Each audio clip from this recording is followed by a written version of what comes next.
Olá, amantes e praticantes da psicanálise, aqui quem fala é Cláudio Nascimento, professor, pesquisador e psicanalista. No Instagram, minha página é Cláudio_N Nascimento. E eu sou a Girlene Lira, mas pode me chamar de Gi, psicanalista clínica e dona da página girlenelira.psi no Instagram. E juntos vamos apresentar o podcast Prosa Analítica. Este podcast nasce como um espaço de conversa, de trocas e de reflexão.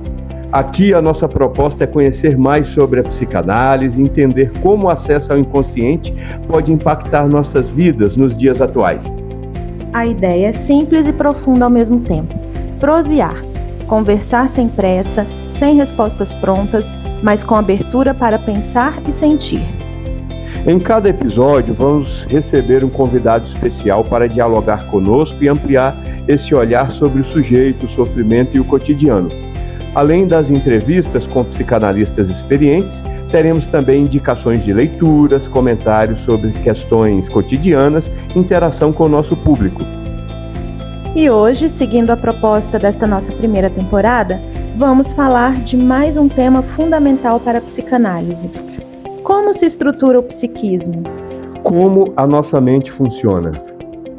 Como se formam nossos conflitos internos? Qual é a relação entre a psique e o corpo? Quais são as estruturas psíquicas para a psicanálise? Então, pegue sua xícara de café e se acomode no nosso divã, porque para responder estas e outras questões no nosso episódio de hoje, temos o prazer de receber o psicanalista Saulo Luna. Seja muito bem-vindo, Saulo. E para começar, eu gostaria que você falasse um pouco mais sobre o seu percurso na psicanálise. Eu queria também, Saulo, que você explicasse o seu sobrenome, assim, que eu acho que é quase que impronunciável. Saudações positivas, muito obrigado, Cláudio e Gi, pelo convite, por estar aqui. Meu nome é russo Saulo Kazakevich Luna. Meu avô saiu refugiado da Revolução de 17 da Rússia, e aí veio para o Brasil. Podia escolher qualquer lugar do Brasil, mas foi se refugiar no Maranhão. E lá conheceu a minha avó, uma maranhense. De lá poderia ir qualquer lugar do Brasil. Foram para Recife, onde lá construíram família. E aí depois ele migrou para Niterói, no Rio de Janeiro, onde lá ficou até o falecimento, né? Não tive a oportunidade de conhecê-lo, porque ele faleceu antes de eu nascer. Mas a história da família é que ele é uma pessoa muito inteligente, poliglota, era professor de russo, de inglês, de outros idiomas, então uma pessoa muito, muito quista e muito inteligente na família. Então o meu sobrenome vem dessa história aí, um pouco dessa história. E como esse russo veio parar na psicanálise? Meu primeiro contato com a psicanálise foi numa sessão onde eu estava procurando terapia e eu caí num consultório com um freudiano ortodoxo. E aí eu estava vindo das primeiras experiências de terapia e aí eu fui no Rio de Janeiro, num lugar maravilhoso, né? No Rio de Janeiro, em Ipanema. E aí a primeira sessão eu fiquei de frente para ele, aí na segunda sessão ele falou, deite no divã. E eu deitei no divã. E foi a melhor e a pior experiência da minha vida. E aí, começando a conversar com ele, ele falou, por que você não faz psicanálise? Por que você não estuda isso? E aí, como ele estava de costas para mim, na verdade eu estava de costas para ele, e eu estava vendo aquelas paisagens do Rio de Janeiro, que é no Ipanema, aquele Morro Dois Irmãos, assim, eu lembro muito das gaivotas voando. Então foi assim que eu comecei. E aí começou esse processo, mas aí por questão de horário, de resistência, naquela época eu comecei a atrasar, comecei a faltar, e aí ele foi conversando comigo até que eu optei por parar e interromper esse processo. Mas isso sempre ficou na minha cabeça, por que não fazer psicanálise? Que ele me explicou que era só ter curso superior, e se associar a um instituto ou uma associação séria, e começar essa sua jornada. Aí eu fiquei naquela dúvida, até que em 2019 eu comecei minha formação, meu percurso formativo. 2019 e 2020, veio a pandemia, atrasou um pouquinho por conta que começou as aulas online, e aí a partir de 21 eu comecei a atender, eu comecei a deslanchar nessa área da psicanálise. Muito bom. E Saulo, para começarmos do início aqui para o tema do nosso episódio de hoje, quando a psicanálise fala em psiquismo, do que exatamente a gente está falando?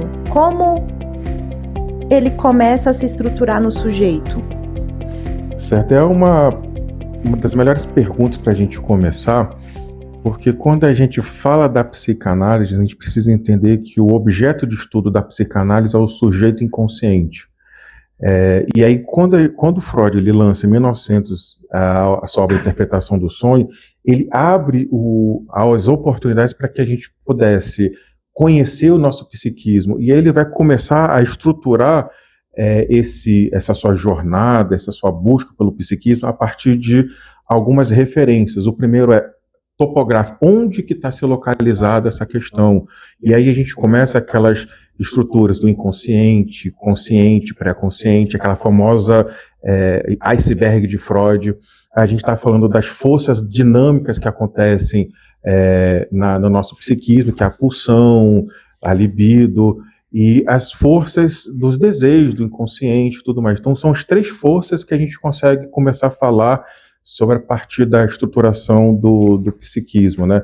Então a gente está falando de desejos, de memórias, de conflitos, onde tudo aquilo que a gente vai fazendo e acontecendo, a gente vai registrando, e aquilo que a gente ainda não consegue ter cognição ou ter maturidade emocional, a gente vai colocando para um grande tapete chamado inconsciente. E a partir daí a gente começa a estruturar nosso psiquismo. Muito bom. A gente sempre tem aqui no nosso podcast, Saulo, assim, uma intenção de promover uma interação com os nossos ouvintes, né? E a gente pede que eles mandem lá para nós no Instagram algumas questões, algumas dúvidas, né, sobre os temas dos episódios. E a nossa querida Andréia Matos quer saber como se desenvolve a mente infantil. Podemos dizer que as primeiras relações funcionam como uma espécie de base da subjetividade? Obrigado, André, pela pergunta. E quando a gente está falando do psiquismo, do desenvolvimento do psiquismo da criança e do próprio adulto, a gente precisa lembrar um pouco das fases do desenvolvimento psicossexuais da criança, da criança, que a gente está falando da fase oral, fase anal, fase fálica, fase de latência.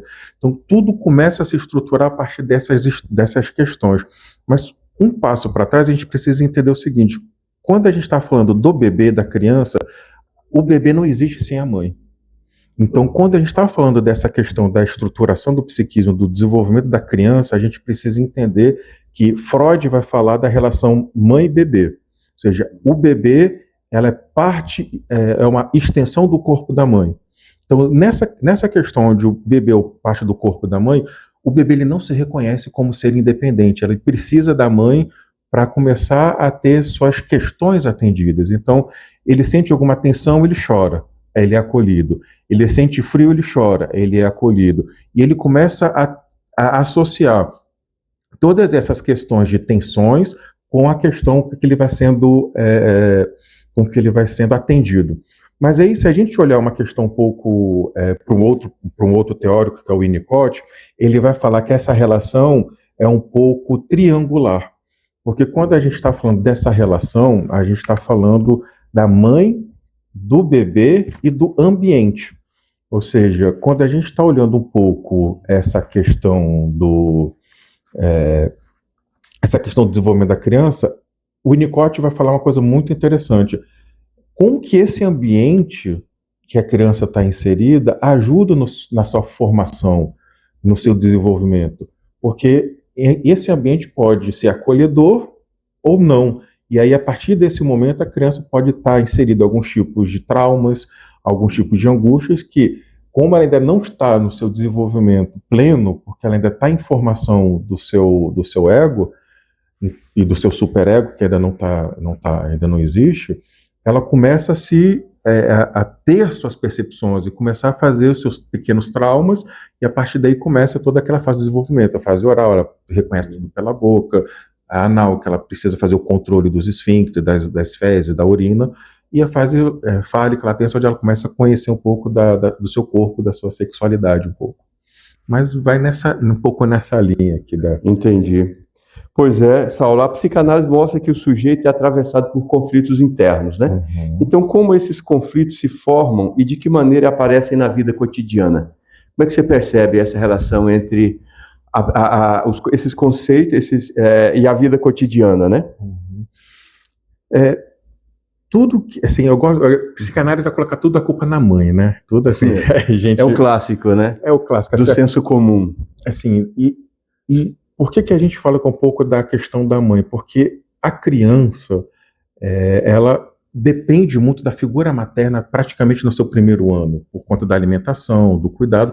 A gente fala da figura materna, mas pode ser a figura que substitui a mãe, uma cuidadora, uma babá. Quem exerce a função materna, né? Não necessariamente uma mãe, mas quem exerce essa função. Então, quando a gente fala dessa questão dos traumas, a gente vai passando pela nossa jornada, pela nossa vida, e às vezes a gente é acometido por algum impacto emocional.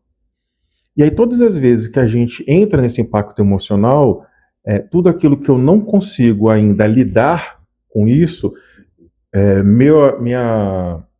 meu psiquismo, meu inconsciente, meus mecanismos de defesa, meu ego, que está em formação, ele trabalha para me proteger diante desse trauma. Então, em alguns momentos, eu vou colocar esse trauma por dentro do inconsciente, e em um dado momento isso vai voltar por meio de xixes, atos falhos, sonhos, esquecimentos, e a gente começa a agir de forma que esse trauma vai vir sempre recorrente.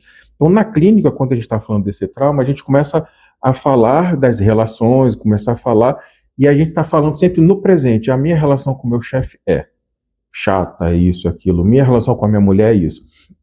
E ele está falando do presente. E aí, como a gente precisa sempre olhar um pouco para o passado, para esse sujeito do inconsciente, a gente olha para uma perspectiva assim, tá, ok, como é que é a sua relação com o seu pai? Aí a pessoa já está no divã, começa a dar aquela tremidinha no divã, começa a respirar fundo, aquela respirada que às vezes não precisa dizer nada, só isso já é suficiente para entender.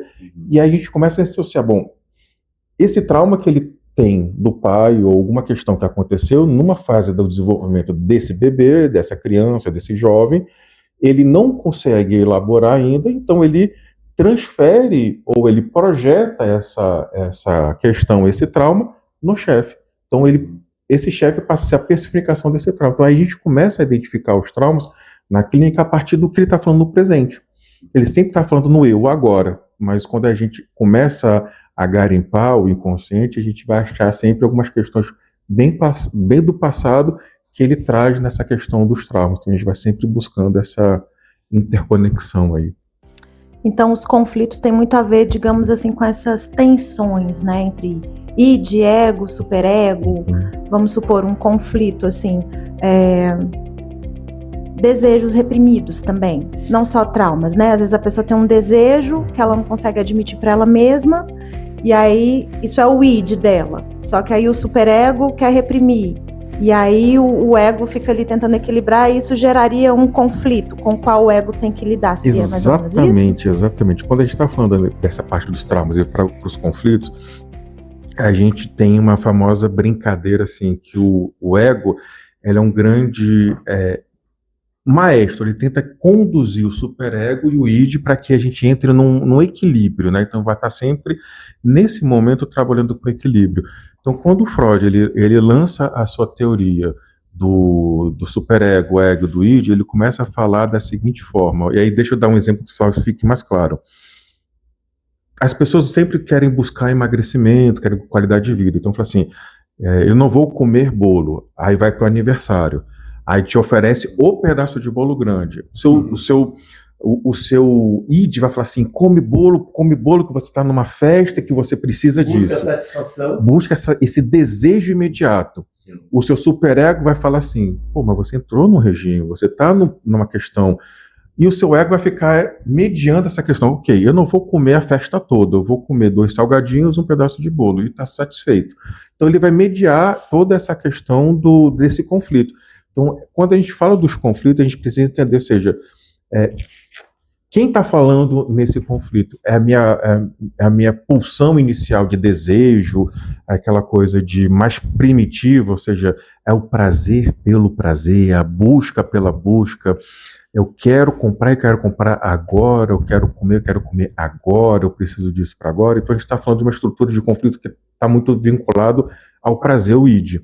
Quando a gente tem uma censura muito grande, você não pode, você não deve, você é uma pessoa horrível se fizer isso, a gente está falando de uma estrutura muito do superego.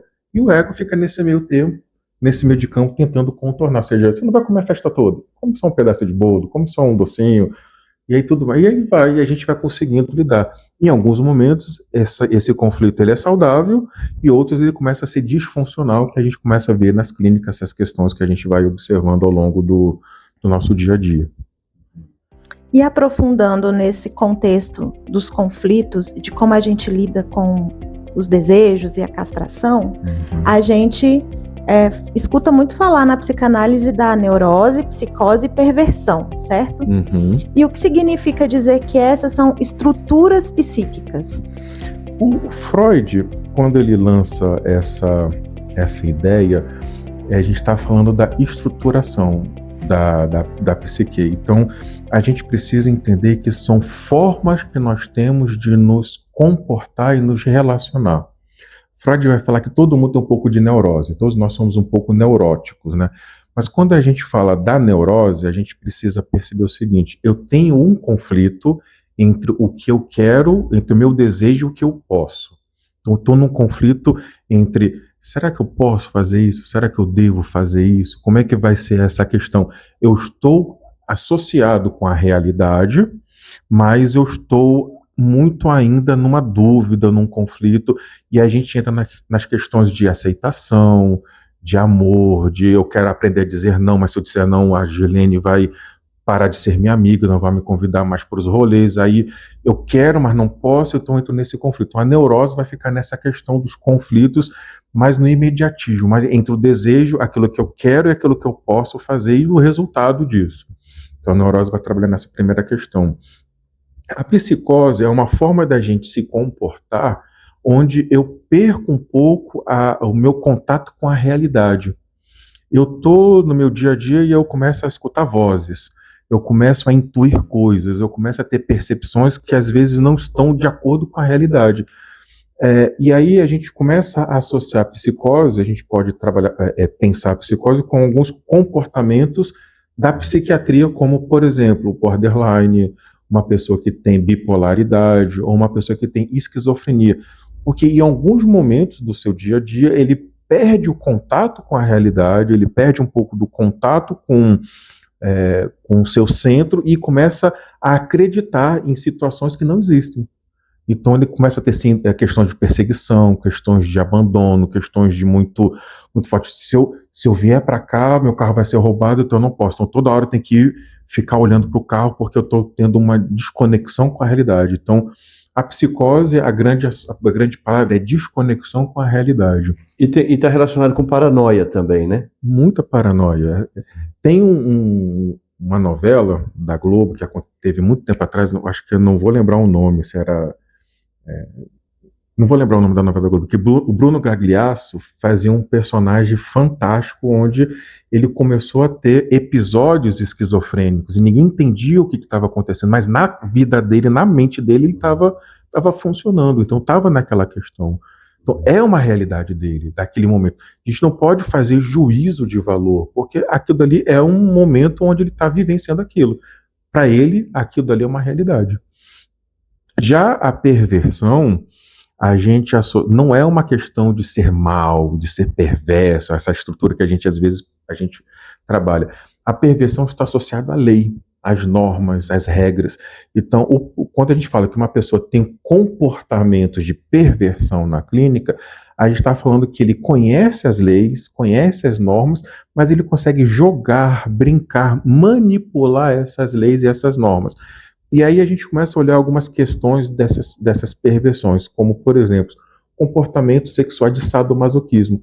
Eu entendo como é que funciona o prazer, mas eu vou para um extremo onde eu vou brincar com a regra, onde eu vou atribuir, associar dor com prazer. Associar o corpo à questão da dor, algumas questões associadas a infligir sensações físicas com esse prazer.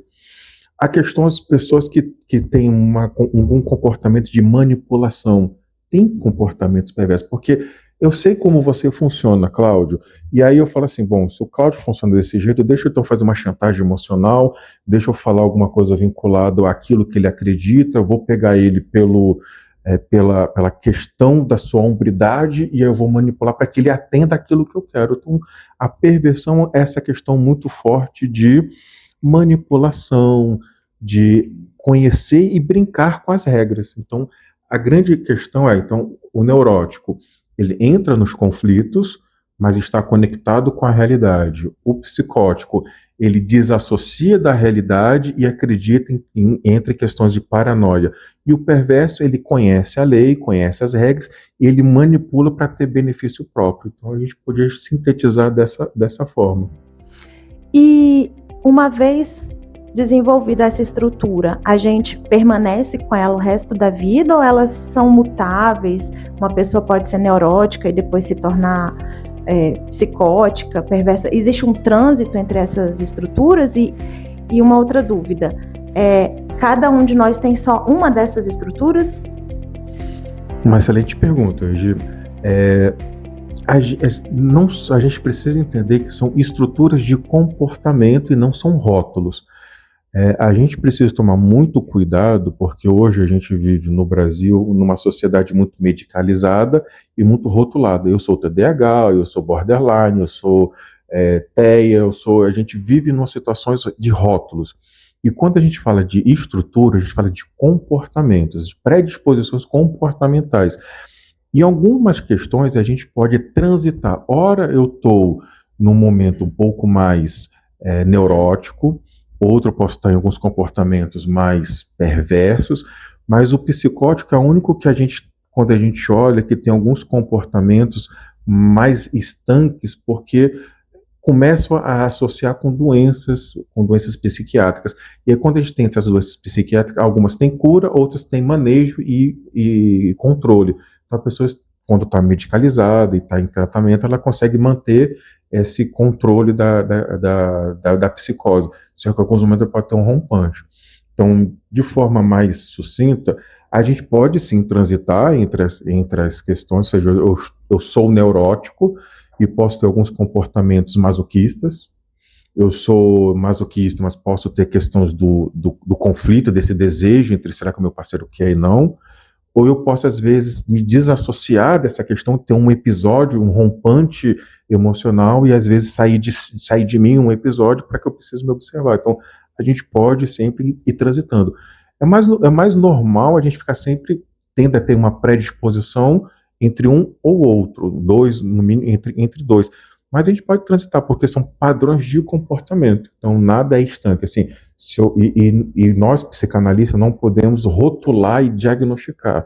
Tanto é que, quando a gente fala de neurose, estruturas neuróticas, psicóticas ou perversa, são traços de comportamento, não é um rótulo como tem um psiquiatra dá um rótulo numa pessoa, você tem ansiedade. Então, você tem um rótulo de TAG, transtorno de ansiedade generalizada.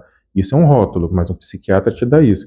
A gente não, a gente diz que a pessoa está nesse momento apresentando comportamento X de neuróticos, obsessivo, neurótico, depressivo, neurótico disso. Então a gente está com alguns comportamentos neuróticos, mas que ele pode transitar entre os três. Então a gente vai sempre trabalhando nas questões comportamentais. Muito bom. E qual é a importância da gente estudar esses conceitos todos, né? Compreender a própria estrutura psíquica pode ajudar alguém a lidar melhor com os seus conflitos? Qual é o papel da análise nesse processo, Saulo?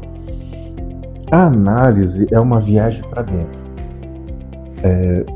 Você conhecer tudo isso é você conseguir buscar um autoconhecimento. Acho que todo tipo de terapia, todo tipo de ajuda, e a psicanálise entra numa questão dessa, nos ajuda a compreender melhor quem nós somos, como nós funcionamos e como que nós podemos minimizar essas angústias que nós temos na vida. Então, quando a gente entra para fazer uma análise, a primeira pergunta que a gente começa a escutar é: quem é você? E a gente busca, eu estou há mais ou menos uns 5 ou 6 anos na análise, tentando responder essa pergunta: quem sou eu? E aí, quando eu consigo entender quem sou eu, vem alguma coisa externa e fala assim: agora você mudou um pouco quem você é. que muda um pouco do seu comportamento, porque a gente está sempre nesse processo de autoconhecimento. Então, quando a gente olha, entender tudo isso, é para a gente começar a fazer uma viagem para dentro para saber quem sou eu, como que eu me relaciono com as pessoas, como que eu consigo entender quais são os gatilhos que tensionam os meus conflitos, ou quais são os episódios que tensionam os meus conflitos, e quais são as estratégias que eu tenho de, entrando num conflito, como é que eu consigo olhar para ele sem que ele me domine, ou de uma certa forma começar a diminuir, a minimizar essa tensão que está acontecendo. Então, eu olho para essa questão da análise como uma busca para dentro, um autoconhecimento. Acho que todo mundo deve fazer terapia, dependente da sua vertente, e a gente, como psicanalista, a gente consegue perceber que a gente não sabe o que vai encontrar na clínica. A gente vai até onde o nosso paciente permite ir, até a gente conseguir ir nas nossas análises. Então, eu gosto muito de fazer 2 a 3 perguntas para os meus analisandos. Como é que você chega aqui? E aí, dessa pergunta, ele começa a falar várias coisas. Se ele fala, chego bem, fala a segunda pergunta, sobre o que você quer falar hoje? E aí, sobre o que ele quer falar, às vezes ele começa falando sobre a mãe ou sobre o trabalho e vai para o cerne da questão. E como é que você sai daqui hoje? E muitas das vezes a gente fala assim, a pessoa tem que sair feliz. Não, a pessoa tem que sair angustiada, a pessoa tem que sair pensativa, a pessoa tem que sair reflexiva. Se tiver sair feliz, ok, porque naquele momento o que ela está falando foi necessário. Aliviou, então aumentou um pouco da felicidade momentânea porque desopilou o fígado, ou seja, colocou tudo para fora, né? Mas assim, é um autoconhecimento. Sim. Ajuda muito. Na medida que você foi falando, eu fui me lembrando da noção de cura em Inácio, né, com sua obra, sim, a psicanálise cura. E aí ele diz que a cura em psicanálise precisa ser pensada de uma outra forma, né? Não é uma cura definitiva, né? Sempre vai ficar uma sombra do trauma, ela passa pelos processos de ressignificação, né? Então acho que é muito dinâmico essa relação que a gente tem com a nossa interioridade. Eu acho bem interessante, acho que o que você disse está bem relacionado com esse conceito. E é fantástico porque às vezes a gente entra na sessão e faz a seguinte questão, pessoa, como é que você chega aqui hoje? E uma sessão de 45 minutos, a pessoa fala 37 minutos e você faz 2 perguntas e pronto, acaba a sessão. Porque às vezes a gente entra mudo e sai calado ou faz só o mínimo possível, porque a pessoa fala, a psicanálise em essência, é a cura pela fala.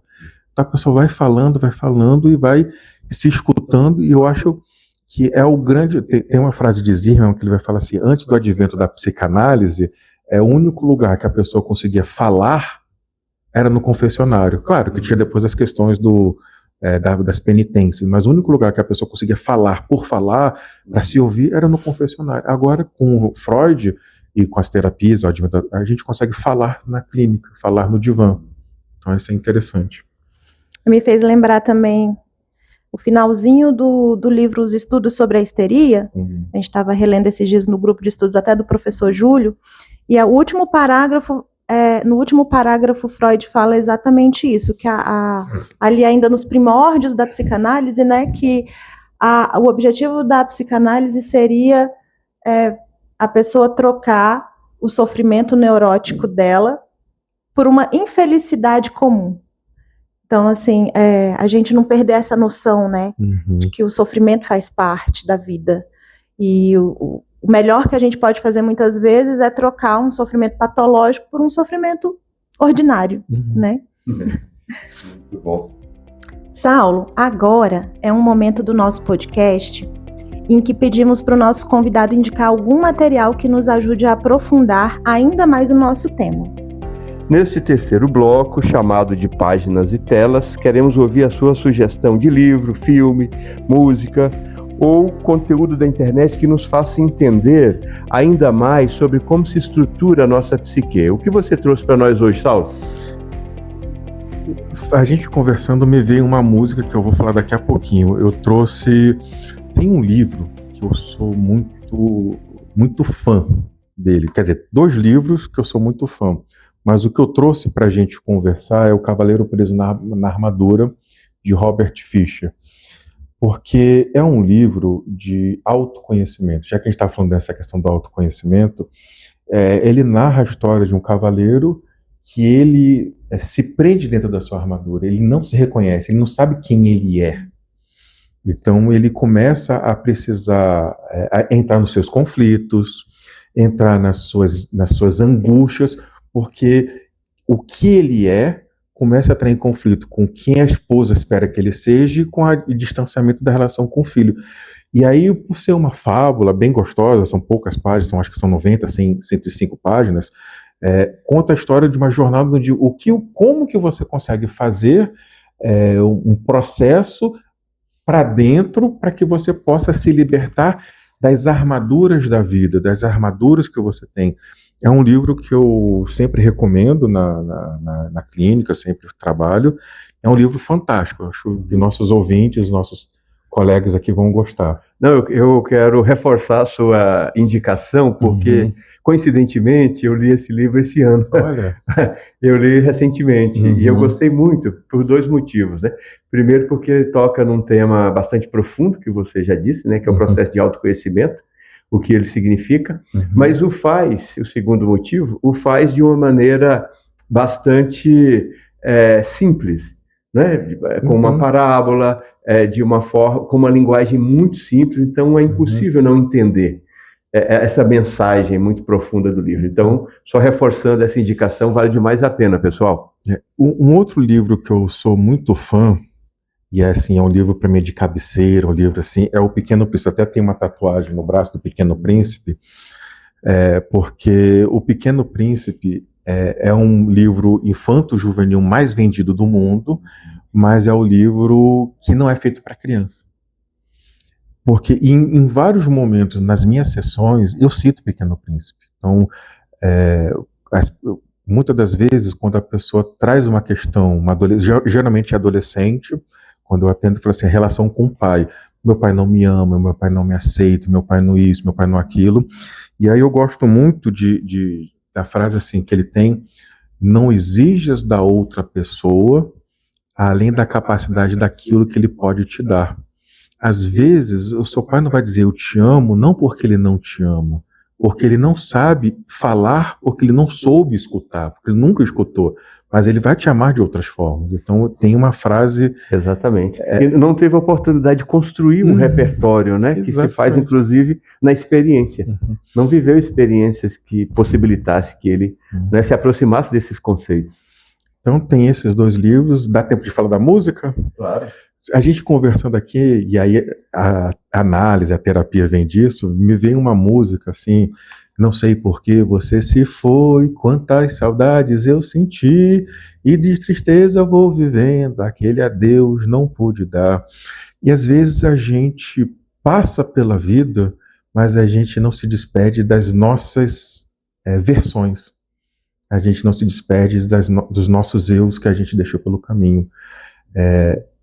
Pro passo que você vai, alguma coisa tem que ficar para trás. Então você tem que deixar seu medo, a sua infantilidade, a sua insegurança. Então, às vezes, a gente pode usar a música também como processo terapêutico para dizer assim, onde que eu me perdi que eu posso voltar para me dizer assim, deixa eu dar um abraço naquele saldo de 15 anos de idade que aconteceu a situação. Então, a música pode nos dizer. Girlene, eu sempre ouvi essa música, mas agora eu vou ouvir de outra maneira, né? É uma síncrona, tem muita síncrona. Verdade, com olhar ouvido psicanalítico, né? E descobrimos mais um talento do nosso psicanalista, né? Que canta muito bem. Muito bom. Agora é a sua vez aí de casa. Que tal mais 2 dedos de prosa? Então, queridos ouvintes, participem lá nos comentários, contem pra gente se ficou alguma dúvida, indiquem uma leitura, um filme, vídeo ou música sobre o tema de hoje. E digam o que acharam sobre este episódio. Queremos muito ouvir vocês. Agora a gente chega ao 4º e último bloco do nosso podcast, que é o Mural de Recados. Neste último bloco, a gente traz algumas mensagens dos nossos seguidores, das pessoas que acompanham o nosso trabalho e que, claro, ouviram o último episódio, que foi sobre a interpretação dos sonhos. A Verônica Castro disse: parabéns pelo podcast, que projeto bacana, obrigado, Verônica. Um episódio melhor que o outro. A interpretação dos sonhos ajuda no processo terapêutico. Foi a Cris. Obrigada, Cris. Vou mandar meus sonhos para vocês analisarem. Foi a Ana Carla, né? A Ana Clara. Obrigado, Ana Clara. Pode mandar que a gente analisa. Mas o melhor lugar para analisar os sonhos é dentro do processo clínico, tá? É isso aí.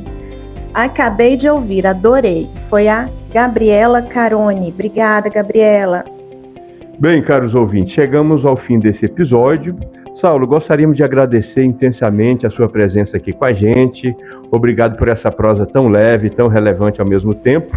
E a gente quer deixar o espaço aberto aqui para você falar dos seus projetos, para você deixar uma mensagem final. Fique à vontade. Quero agradecer mais uma vez a oportunidade dos amigos de a gente conversar sobre psicanálise.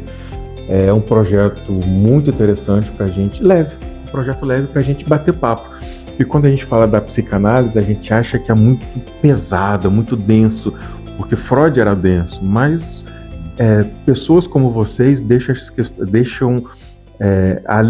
transmitem a leveza no conhecimento da psicanálise.